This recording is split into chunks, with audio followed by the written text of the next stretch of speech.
I was just watching an old rerun of The Atheist Experience where the caller um, expressed his fear of death and how he was afraid of not existing anymore.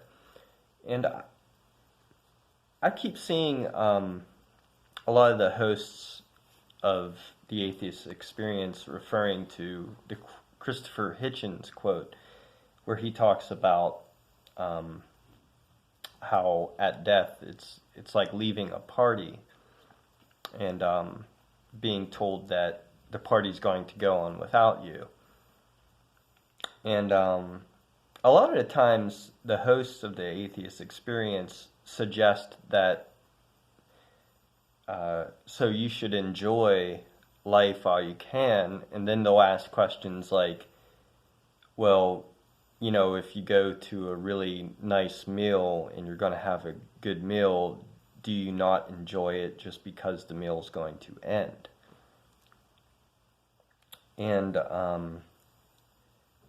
well, if I knew for a fact that when that meal ends, I'm going to die, no, I wouldn't be able to enjoy that meal at all. I would be freaking out the whole time. You can't enjoy a meal when you're like, as soon as I'm done with this meal, first of all, you wouldn't want to finish that meal. You'd be like, I am never finishing this meal. This is just going to stay on this plate, and I'm never finishing it because when I'm done with it, I'll die. So for them to try to use that comparison doesn't make sense. It's like a roller coaster ride. Whenever the ride's over, you don't enjoy the ride just because it's going to end. Not if I know I'm going to die at the end of the ride. um, but Christopher Hitchens' quote, uh, he says, you're going to be asked to leave the party. Well, whenever you leave a place, you go there. Wherever you go to, whenever you leave a place. If I leave the party, then my experience is going to accompany me wherever I go. So, where's he leaving to whenever he leaves the party? So if life is a party and you're asked to leave, where did Christopher Hitchens go to? It's not a good analogy because it doesn't answer the question of, it doesn't provide any comfort. It's like, oh, you're just leaving a party, that's all. No, the question, the problem people have with death isn't that it's their concern is with where did he just go? He left the party, but where did he just go? Where am I going to go when I leave the party? The only comparison that you can make is the only thing that comes close to saying when the party's over is you die when the party's over. You don't leave when the party's over. Yes, the party goes on without you, but you don't leave. You die. You cease to exist. But the party still is going on. And what else did he say? Yeah, if you knew that you were going to die when the party's over, you wouldn't want to leave the party, and you also wouldn't have any fun at that party. But that's not what Christopher Hitchens was saying. What he said was, you're going to be asked to leave the party. So this doesn't provide anyone with any comfort. It actually just begs more questions. Like I said, where did he go?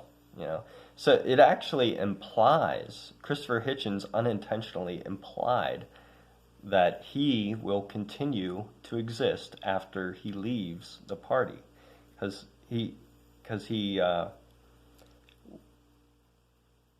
it would have been more of a comparison to say that you're at the party and then everyone at the party is going to or maybe you're going to get sacrificed at the party, or you're going to something horrible is going to happen. You're going to die at the party, and then it's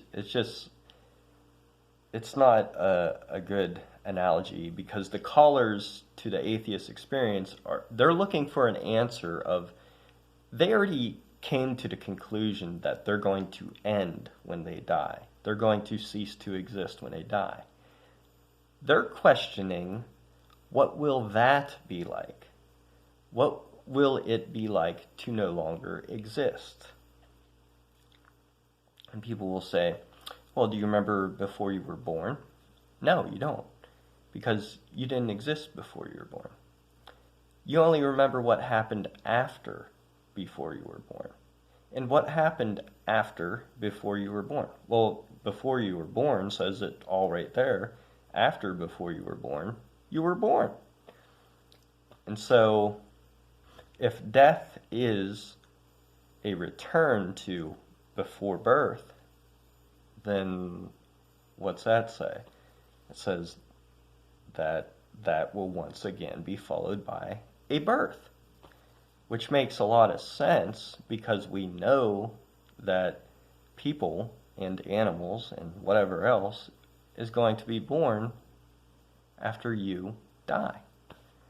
And so it isn't that you return to a state of anything. It's just that you cease to exist. You no longer exist. But just like your birth was responsible for this experience, well, a birth of something else will be responsible for a new experience. We know for a fact things are going to be born after you die. And if you're not going anywhere because you no longer exist, well, what's left?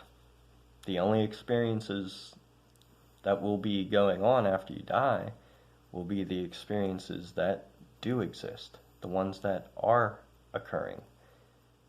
So those are kind of the only option. You're not going to be in a black void experiencing your own non-existence. You won't exist. So and a lot of people are like, well, I'm not afraid of death because it wouldn't bother me the last time I didn't exist.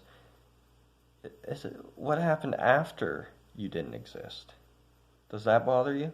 Like the potential, like what if the life that comes after this one is that of somebody born into horrible poverty, or an animal that's immediately torn to shreds by some other animal or something else?